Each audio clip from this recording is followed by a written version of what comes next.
give you a taste of things that are coming soon, potentially, or on the investigation. So I'll kick it off right away. Let me do a screen share. So I'll go to my main screen and kick this off.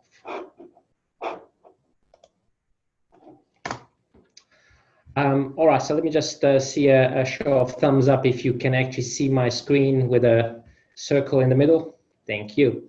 All right, so clearly we did not really reinvent the wheel. But if any of you have seen literature, academic literature on digital learning environments, which has come out or has been around for a couple of years already,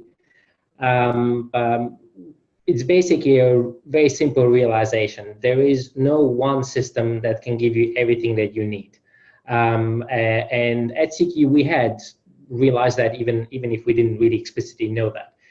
So our digital learning environment is a reference to a collection of systems that are meant to really work together. I mean, that's the simplest that I can put it, and I'm not going to spend much more time talking about that. But this is one way of visualizing this. Where you have these different components that make up, or characteristics that make up a good digital learning environment. And they range from things such as interoperability, personalization, analytics, collaboration, content, and universal design.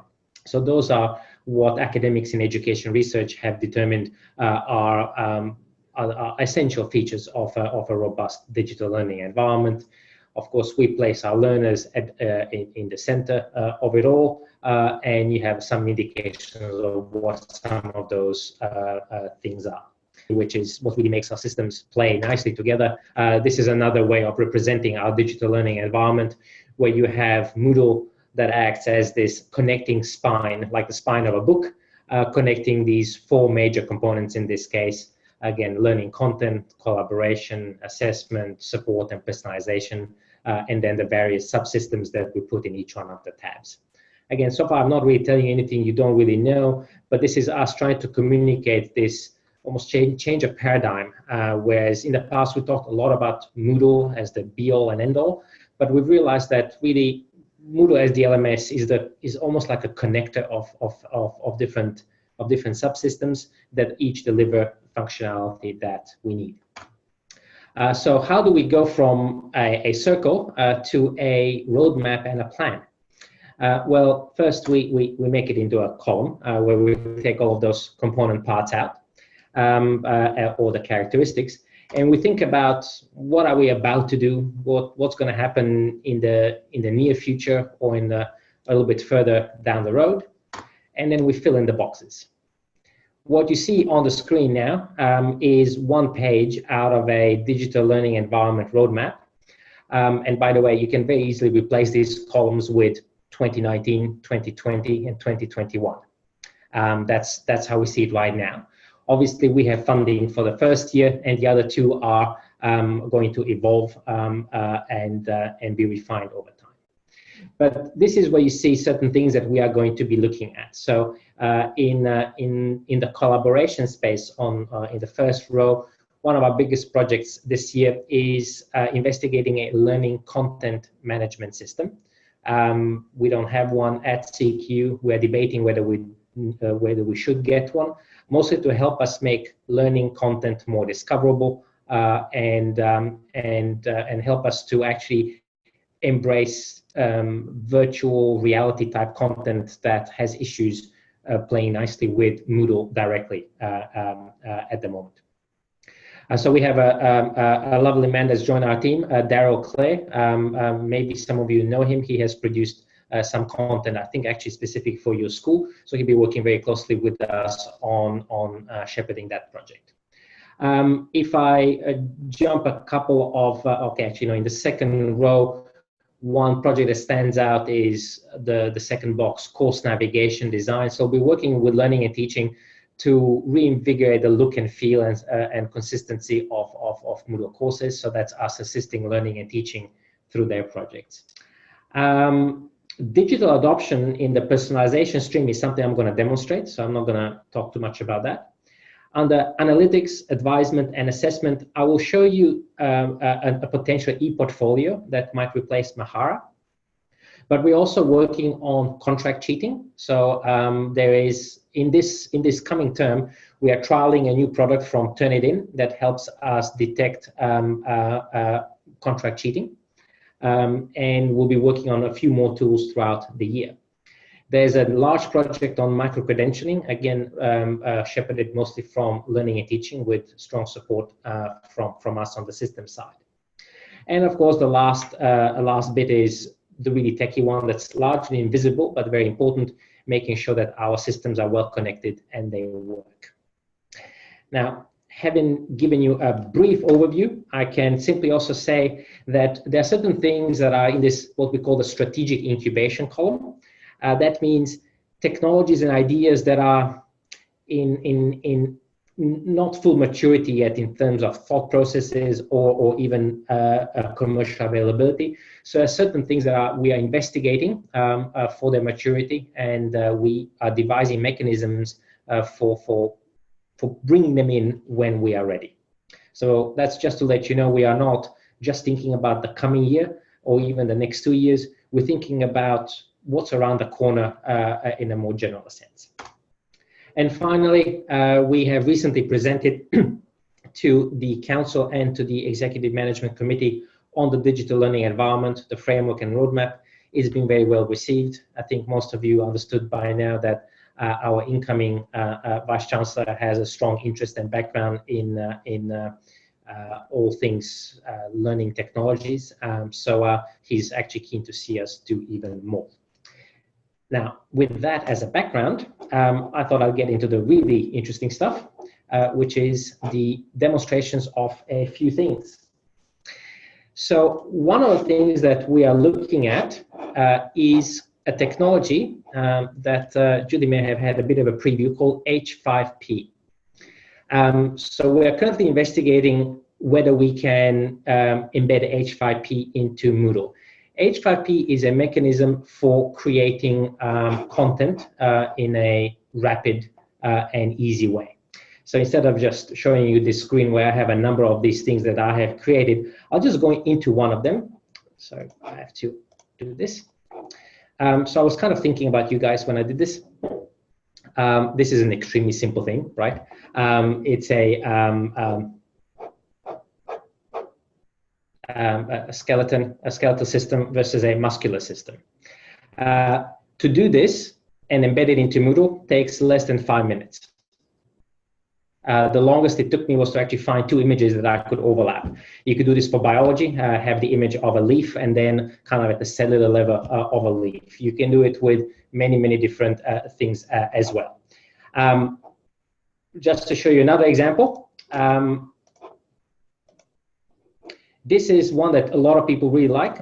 This is a way of actually controlling a video. So this is actually a YouTube video, and I'm going to, but I've kind of edited it with H5P. I'm not going to have you listen to this more, but I'll come closer to this little dot. I'm like, yeah, it's got these elements in the toaster. We didn't have toast in our family for a long time because the toaster was in pieces and the video recorder and the laptop and the computer. But I called it learning, he called it breaking. So I had to decide at some point, what was I going to do with my life? Sat down with a careers advisor, and she's like, Michelle, academically, I have a list for you of the perfect jobs. And what you're allowed to do here is take any video, whether it's hosted on YouTube or hosted anywhere else, and at certain intervals, wherever you want, you can inject the request for something like a quiz. So I have asked for a quiz here, and it pops up. It says, what do you think advisor told she should pursue? Let's say motivational speaking. That is the wrong answer, obviously. It was, I think, medicine. And I can then retry, show the solution, or continue. The lovely thing about this is that you have actually quite a lot of control. For example, if you want your students to go back all the way to the beginning of the video, if they didn't get the answer correct, you can program this thing to do that. Again, extremely quick. It's all templatized and very simple to use. So if I close that one, if I go back to the medical example, If I just show you what it looks like in edit mode,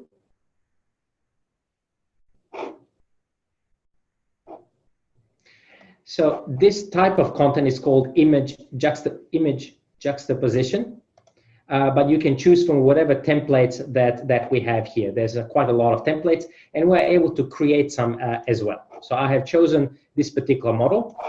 I gave it a title. I uploaded an image, gave the image, both images, a title, and then the only thing I had to do then is say at what interval, 25%, do I want the slider to show up on the screen, and that's it. As I said, it literally took 5 minutes, and the end result is this image. This slider shows up about 25% through, and this is what you get. So that's one technology that we are looking at. I've sent a staff member to a conference last year. It was well attended by a lot of universities using Moodle. There's some people already using this, so there's a lot of hype around technology like this. If I now move on to a different topic, oh, and by the way, we'll have a little section later on for questions, obviously.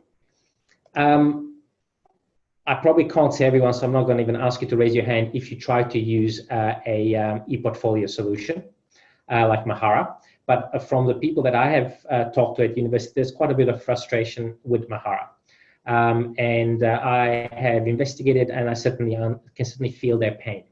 But the micro-credentialing project for this year does require a little bit of attention to e-portfolio. So we are investigating solutions. This is one of those that is a top contender. Swinburne recently adopted this. It's called Portfolio. Let me show you examples of student portfolios. So the reason I'm always shrinking my screen is because all my tabs are hidden by Zoom. So I have to go down here, and let me do this. Okay. All right. So this is an example of engineering portfolios. The lovely thing about Portfolio, as opposed to Mahara, is that when students decide to make their content public, it can be seen by anyone. So you have experts in the field or industry who will occasionally go in and identify talent, which is very good, obviously, for us trying to have our students recruited by the best possible employers. So I've put here some engineering projects. Sorry, I'm an engineer. I like this stuff. This guy caught my attention with his chocolate drone. This guy is from, I think, Duke University. Yeah, so this is Duke in the US. And as you can see, it looks very much like LinkedIn, which was kind of pleasing because recently Professor Klump told Josh, you know, the e-portfolio should seamlessly integrate with LinkedIn, which this one actually does. And if I look at examples of his portfolios items, I can see the chocolate drone. And if I click on that chocolate drone, I can see the assets that he uploaded, in this case, a few images, but you can upload text, video, anything. And these are actually links to external articles that where he was actually interviewed in the media. There are skills mentioned on the right, tags, people who liked it, just a bit of social media, and the summary here, plus any comments people may have put in. So this can be integrated into Moodle. Students choose what to publish, what not to publish, but it would act as a good e-portfolio solution for CQ if we adopted it. So that's a technology that we are actively investigating, but it's one that would, we believe, take us to the next step, really. And it links to digital badging and micro-credentialing. So if you have micro courses offered, for example, through CPD, this is an example of how you can link them to a LinkedIn profile. So this here, where my mouse is, the SaaS product and SaaS sales, those are badges that are linked to some sort of micro courses that are affiliated, and the evidence is stored in the portfolio where you can go and click on this and check it out. So again, that's one of the things that we're looking at for an e-portfolio solution. A little bit further down the track, there's talk about what can we do to help marking and grading. So there's this tool that we have only recently started very, superficially exploring for assisted grading. So there's intelligent marking solutions out there, usually for essay writing. They need to be trained with quite a lot of essays. But Gradescope is an interesting product. It's, by the way, owned by Turnitin, that helps with different types of grading, from computer science, physics, math, chemistry, biology, engineering, and economics. It has a number of benefits, but it can be used for both formal assessments, so handwritten ones, where people do examinations. It will obviously have to be scanned first, and also submitted assignments. But one thing that I want to scroll down for you to see is this particular demonstration of how it works with mathematics. So we have students' handwritten solutions scanned and analyzed, and the marker has this scheme where they deduct points when something is missing. So imagine you have 20 people who answered a mathematical question in a particular way. They're all scanned in, and then the artificial intelligence here analyzes the handwriting and groups things the same. And you still have the ability to intervene as you do now. So people who got all the stuff right get all their points. People who have a few things missing in their formula have some points deducted. People who leave it blank get 0. So this is one way that with a click of a few buttons, you can grade 500 answers to a question quite quickly. The other neat thing about a platform like this is that it gives you very robust analytics in the background. So you can not only give feedback to your students right away, but you can actually robustly analyze where people do well, where they don't do so well, which ties well in with scholarship of learning. So it provides the academics feedback on how are their assessments and exam working. Is there, for example, a fundamental problem with how a question is worded? It gives you insights as to where students may or may not do so well.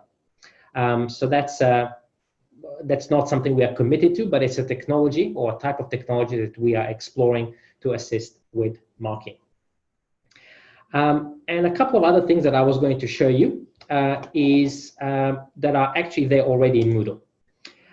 So this first one, we've only trialed this with in a CPD course at the moment. So this is what we call walkthroughs. Walkthroughs are something that you may find when you are new to a website or a system, and you have these kind of like a guided tour of a system. It shows you, what does this button do? What does this section do? So you can see this button here that says, welcome to the teacher professional development.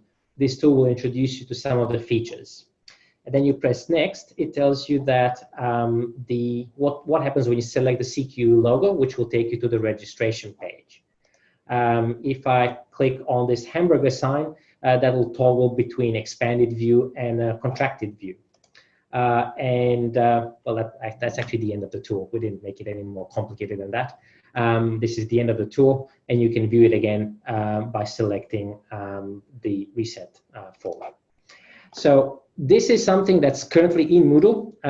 I don't believe we've enabled it for everyone to use, simply because we have to work out consistency of usage and who's going to maintain that. But that's a feature that's in Moodle that allows you to construct a guided tour of your Moodle unit, for example, for people who may be new to it, to point them in the right direction.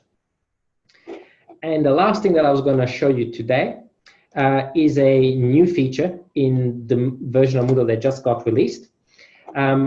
It's the ability to provide audio feedback. So essentially, anywhere where you have an editor function, you can press this record audio. When you do that, you start recording, and it will save an audio file straight into Moodle. Some people would have done that in the past, but they would have to record it on an external device, download the file, upload the file. The reason why I'm very keen on, I was very keen on pursuing upgrade to Moodle 3.6 was primarily because of this feature. I was at a conference recently where people using another LMS, I think Desire to Learn, they had this in there, and they were talking about the tremendous increase in student satisfaction when they started, especially in large cohorts, giving people or students audio feedback on their assignments. So you can access this through the gradebook as you're giving grades. The thing that's lovely about it is that within about a minute of speech, you can put a lot more content and certainly a lot more empathy than you can in a cookie cutter, copy paste piece of written feedback. So at that university, it was a Melbourne University, I forgot really which one, but they have noticed a tremendous increase in student satisfaction, primarily because they get more feedback, more personalized feedback. And they've given the academics very simple instructions. You know, it's not studio recording. We know that you may be at home and your dog or kid might be crying in the background. Doesn't matter. Don't overcomplicate it. Don't overcomplicate it. Just give a 1 minute feedback, and that's pretty much it. So that's something you will be able to start using but as of this term. That is all that I thought I could squeeze in into this short presentation. Hopefully it gives you a bit of a preview of things that are already there, things that are coming, things that are on the horizon. But I will open the floor now to questions if you have any.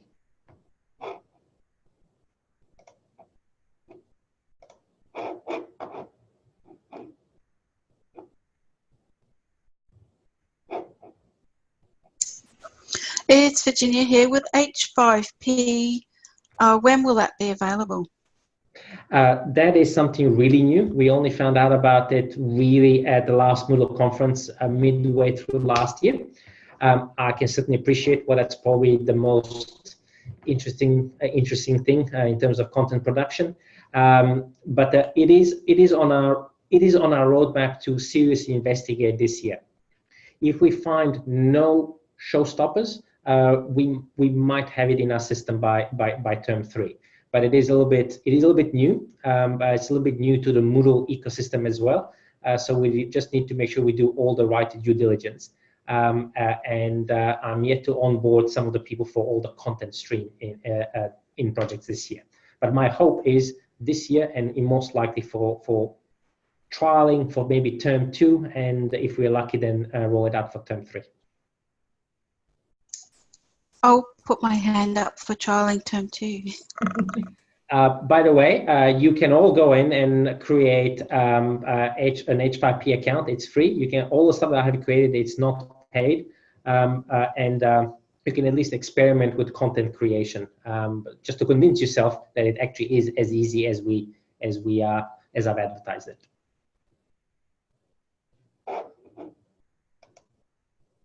Thanks for your presentation. Some really good stuff there to look forward for in the future.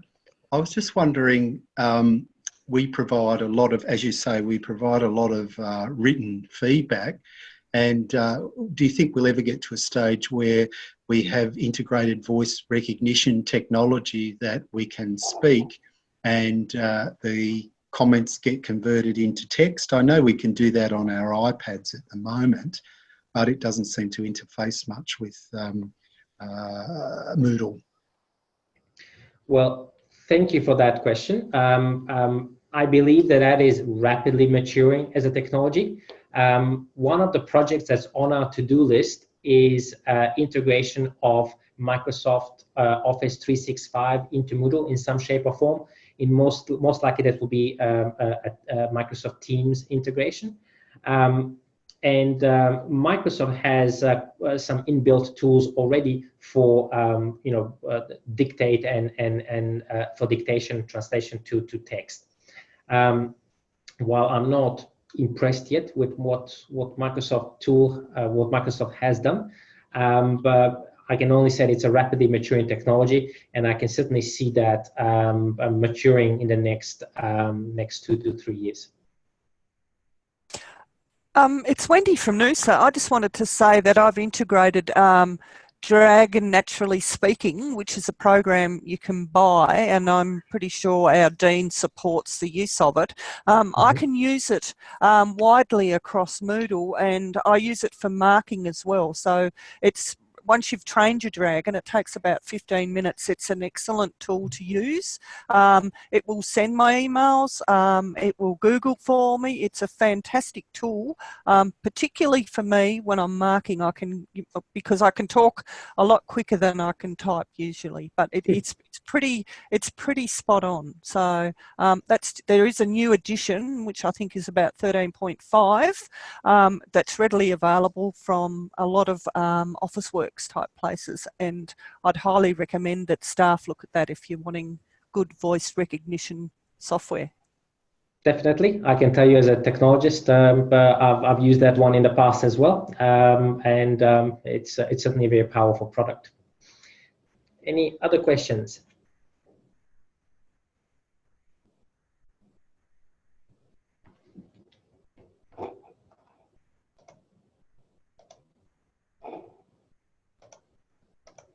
All right, doesn't seem like it. Over to you, Julie. Oh, well, look, thank you so much. It was really interesting. I really like that we've got that audio thing already in the Moodle site that we can use this term. And I think it's exciting learning about what we can use in the future. And I know our school really embraces different technologies and the opportunity to use different technologies. So if you want anybody to trial anything, I know many people in our school will put their hand up. So thank you so much for coming today and giving up your time to present to us. It was great.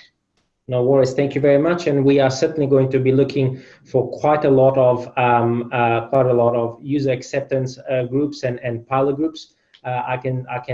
It's public knowledge. I mean, I can tell you that the budget for online learning systems has been increased 6-fold from last year. And there are people who think it is still not enough. I'm frantically trying to draw project plans and hire enough people to actually help us deliver all the projects that we have asked for. So it's going to be a busy year, and it will only be a success if we get the academic body assist us in piloting, trialing, and determining what the future at CQ looks like. So thank you for having me. Oh, so count us in with that. So thank you so much. And I look forward to the future with you. So thank you. Cheers. Have a great day. Bye-bye. Thank you.